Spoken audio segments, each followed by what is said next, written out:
ಇದು ಮೊಮ್ಮಗಳ ಪ್ರಾಣ ಕಾಪಾಡಿದ ಅಜ್ಜಿಯ ಆತ್ಮದ ಕಥೆ. ಪಾತ್ರಧಾರಿಗಳು ಅಜ್ಜಿಯ ಆತ್ಮ ಮತ್ತು ಕವನ ಎಂಬ ಹೆಣ್ಣು ಮಗಳು. ಕಥೆಯು ಒಂದು ಬಸ್ಸಿನ ಪ್ರಯಾಣದಿಂದ ಆರಂಭವಾಗುತ್ತದೆ. ಅದೊಂದು ದೂರದ ಪ್ರಯಾಣವಾಗಿತ್ತು. ಕವನ ವಿಂಡೋ ಸೀಟ್ ಹತ್ತಿರ ಕುಳಿತುಕೊಂಡಿದ್ದಳು. ಇಂಪಾದ ಗಾಳಿ, ಜೊತೆ ಸುಂದರ ದೃಶ್ಯಗಳು. ಹಾಗೆಯೇ ಸ್ವಲ್ಪ ದೂರ ಸರಿದಾಗ ಅಜ್ಜಿಯೊಬ್ಬಳು ಅವಳ ಪಕ್ಕದ ಸೀಟ್ನಲ್ಲಿ ಕುಳಿತುಕೊಂಡರು. ವಯಸ್ಸಾದವರಾದ್ದರಿಂದ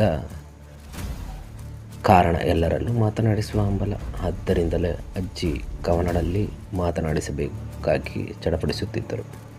ತಕ್ಷಣ ಡ್ರೈವರ್ ಬ್ರೇಕ್ ಹಾಕಿದ. ಒಮ್ಮೆಲೆ ಆ ಬಸ್ಸಿನಲ್ಲಿದ್ದವರೆಲ್ಲ ಮುಂದೆ ಬಾಗಿ ಅದೇ ರಭಸದಲ್ಲಿ ಹಿಂದೆ ಸೀಟ್ಗೆ ಒರಗಿದರು. ಅಜ್ಜಿ, ಏನೂ ಆಗಿಲ್ಲ ತಾನೇ ಎಂದು ಗಾಬರಿಯಿಂದ ಕೇಳಿದಳು. ಅಜ್ಜಿ ಪಿಸುನಗುತ್ತಾ, ಇಲ್ಲಮ್ಮ, ಏನೂ ಆಗಿಲ್ಲ ಎಂದರು.